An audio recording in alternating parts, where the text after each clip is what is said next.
आप किसी के साथ रिश्ते में हो और उस पर आप 100% राइट समझ ले रहे हो। ये हम लोग हर जगह देख रहे हैं। ये कितनी हद तक सही है या गलत है?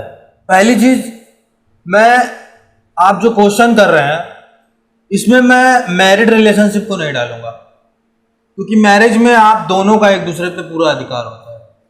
ठीक है, नॉन मैरिड रिलेशनशिप इसमें ज्यादा आएगा। जो सवाल आपने किया है मुझसे, रिलेशनशिप में आप 100% अपना राइट समझ ले रहे हो सामने वाले पर्सन पे, ये आप कैसे कंसीडर कर ले रहे हो? आप कैसे अज्यूम कर ले रहे हो कि मेरा सामने वाले पर्सन पे पूरा पूरा अधिकार अब हो गया है, वो इंसान मुझे छोड़ के कहीं नहीं जा सकता? ये कैसे आपने कंसीडर कर लिया? अगर आपके दिमाग में ये थॉट चल रहा है कि मेरा सामने वाले पे पूरा पूरा अधिकार है, जहां पे अलग होने की कोई गुंजाइश नहीं है, तो वहां पे आप क्वेश्चन मार्क लगाओ ना। क्या सच में ऐसा है? रियलिटी ऐसी है कि वो मुझे कभी छोड़ के नहीं जाएगा? चलो, एक आपके थॉट पे मैं सोच ले रहा हूं कि आप उस पर बिलीव बना ले रहे हो, ठीक है, आप उस पर 100% ट्रस्ट कर ले रहे हो। एक बार आपके पॉइंट ऑफ व्यू पे मैं खड़ा हो जा रहा हूं। आप मुझे एक बात का जवाब दो, ये जो शरीर आपका या मेरा है, ये भी हमारा एक दिन साथ छोड़ देना है। ये भी एक टाइम पे आके हमारा साथ छोड़ देगा। आप इससे उस टाइम पे जितना चाहो उतना काम नहीं करा पाओगे। जब शरीर ही हमारा एक दिन धोखा दे देगा हमें, तो आप किसी दूसरे इंसान पे कैसे कैसे पूरी तरह ट्रस्ट कर ले रहे हो? मुझे इस बात का जवाब दो। आपको पता है जब ये शरीर स्थिर नहीं है तो उस इंसान का मन कैसे स्थिर होगा आपके लिए? आगे आके कोई कॉन्फ्लिक्ट नहीं हो सकता, आगे आके कुछ प्रॉब्लम नहीं हो सकती। मैं आपके अंदर कोई डर पैदा नहीं कर रहा और ना ही आपका किसी इंसान से भरोसा उठा रहा। मैं सिर्फ इतना कर रहा हूं कि अगर आपने किसी इंसान पर भरोसा करके उसको अपने जीने का आधार बना लिया, तो आप वहां रुको। और आप एक लीगल रिलेशनशिप में नहीं हो, सोशल तौर पे आपने उस इंसान को अगर एक्सेप्ट नहीं किया, अपने फैमिली के मन से उस इंसान को एक्सेप्ट नहीं किया, पूरे समाज के तौर पे, तब की मैं बात कर रहा हूं। क्योंकि इस रिश्ते को सिर्फ आप और वो इंसान जानता है, बाकी कोई नहीं जानता। कल को वो इंसान अगर आपको छोड़ के जाएगा तो आप किसी से कोई गिला शिकवा नहीं कर सकते, सिर्फ रो सकते हो। मैक्सिमम केस में देखा गया है कि धोखा हो जाता है। 97-98% जैसा हम लोग देख रहे हैं। 99% मैं कह रहा हूं। राइट, ठीक है। लेकिन वही है कि फिर लोग मूव ऑन नहीं कर पाते हैं। यहां पर लोग कहते हैं कि यार मैं पूरी तरह से टूट चुका हूं, कुछ करने का मन ही नहीं करता है। तो क्या इनको सजेशन किया जाए?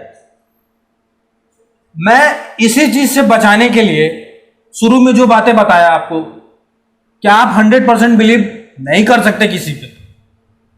अगर आपने अपने लाइफ का किसी को जीने का आधार बना लिया भरोसा करके, तो ये आप खुद को खतरे में डाल रहे हो। क्योंकि आप अपने जीने का आधार खुद हो, अपने खुशी का आधार खुद हो। आप अपने आप को मेंटली सेटिस्फेक्शन खुद कर सकते हो। अगर आप किसी पे डिपेंडेंट हो तो वो इंसान अगर गया तो आपकी लग जाएगी। आप कह रहे हो कि 99% केसेस में लोगों को धोखा मिलता है, ठीक है, वो तो होता ही है, मैंने देखा है। लेकिन मुझे एक बात बताओ, आप जो धोखा हो गया जिनके साथ, वो मूव ऑन नहीं कर पा रहे, ठीक है। पतझड़ में जब पेड़ से पत्ते झड़ जाते हैं तो क्या पेड़ भी गिर जाता है? नहीं। आप टूट चुके मतलब आप गिर चुके एक टाइम के लिए। आपको रिजेक्शन सहना पड़ रहा है, आपको मेंटल पेन, फिजिकल पेन, आप एंजाइटी झेल रहे हो, डिप्रेशन झेल रहे हो, और आप कह रहे हो कि मैं पूरी तरह गिर चुका। माइंड में एक होप लाओ, अपने दिमाग में एक वो लाओ, जैसे कहते हैं ना कि मैंने अभी कहा ना, पेड़ से जब पत्ते झड़ जाते हो तो पेड़ जड़ छोड़ के गिर नहीं जाता। लेकिन सोचने वाली ये बात है कि पेड़ खड़ा क्यों रहता है?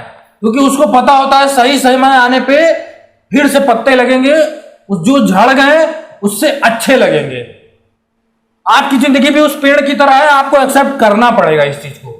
आपकी जिंदगी में लोग आएंगे जाएंगे, आपको तकलीफ देंगे, आपको खुशी देंगे, ये आपकी जिंदगी में होता रहेगा, आप इस चीज से भाग नहीं सकते और ये नेचुरल प्रोसेस है।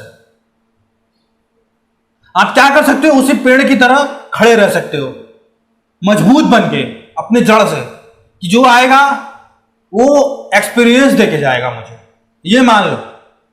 और सही समय पे आपको सही चीजें मिलेंगी। जैसे समय आने पे पेड़ पे पत्ते लग जाते हैं, वैसे सही समय आने पे आपको सही चीज मिलेगी, और जब मिलेगी सही समय पे तब आप कहोगे नहीं यार यही राइट था मेरे लिए। अगर आप संभाल नहीं पा रहे हो तो इस चीज को समझाओ अपने आप को कि किसी इंसान के साथ जबरदस्ती नहीं रहा जाता, आपकी वैल्यू है। और एक चीज और बता दूं, जिस इंसान के लिए आप रो रहे हो ना, अगर वो वापस से फिर से भी आपकी लाइफ में आ जाएगा तो आप पहले की तरह उसके साथ नहीं रह पाओगे।